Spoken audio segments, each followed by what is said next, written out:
Hi there, I'm Matt Kemp from the Underground Cookery School. I'm going to show you a very simple recipe. You're going to have it on video, you can watch it and then reproduce it at home and wow everybody.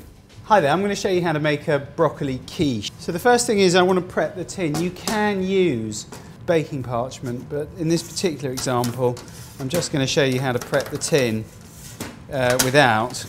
But I'm just going to rub the butter in. Now the secret for doing this is not to, you don't want it too greasy. You just need enough butter so that when you dust it with flour, it's going to hold the flour.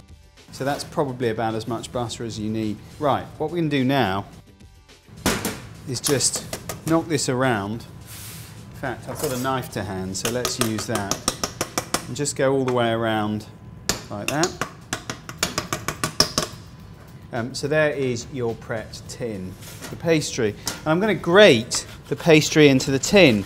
The idea here is that cold shards of pastry sit on top of each other. They create air pockets and it does create a much lighter pastry.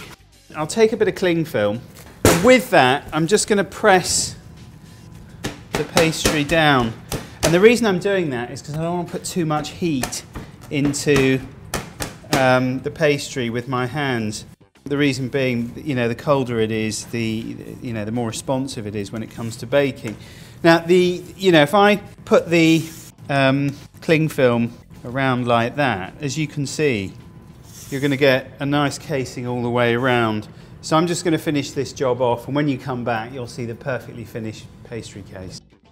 That is our pastry case. So that's going to go in the oven. That's on, I would reckon gas mark 3 to 4, 140 degrees, and we're going to leave that in there for about 10 to 15 minutes depending on the heat of your oven, and all we want to do is a nice thin hard shell.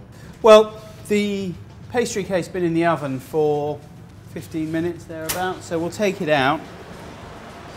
You just want to cook it enough so that it's got a hardish shell.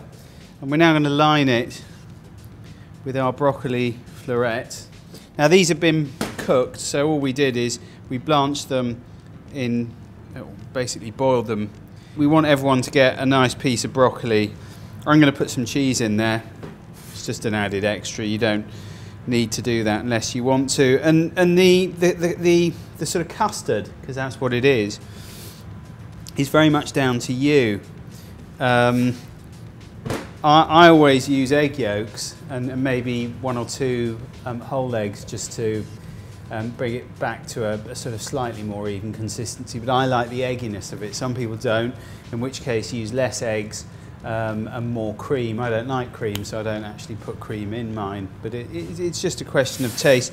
Right, so I've got my combination of egg yolk and egg white here, and I'm just going to pour that in just so that it covers all those ingredients.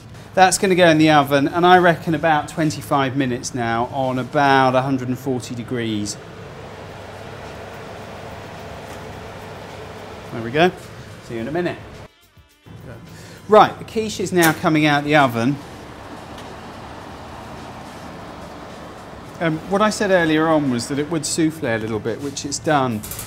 But I wanted to give you a little tip on baking anything really, which was now that it comes out of the oven, don't tuck into it straight away and start cutting it up because it will fall to pieces. What's important is to let it rest for, in this case, probably about 10 minutes, just so that it settles down and solidifies. We've now reached the point where you flip it out the tin, like that, lay it on the surface. One thing I did sort of in between filming was the broccoli was a bit too tall, so I cut the stem off halfway through, and also I wasn't satisfied that there was enough egg mixture, so I did add a bit of cream to the middle and then I pushed it out, which is why it's slightly whiter. But I think what that does underline is if you're not sure about something and when you're having a look, you know, you can always remedy the situation, but I didn't want that situation where you had huge clumps of broccoli sticking out and not enough filling, so I was able to remedy the problem halfway through the cooking process. Anyway, that is how you make the perfect broccoli quiche.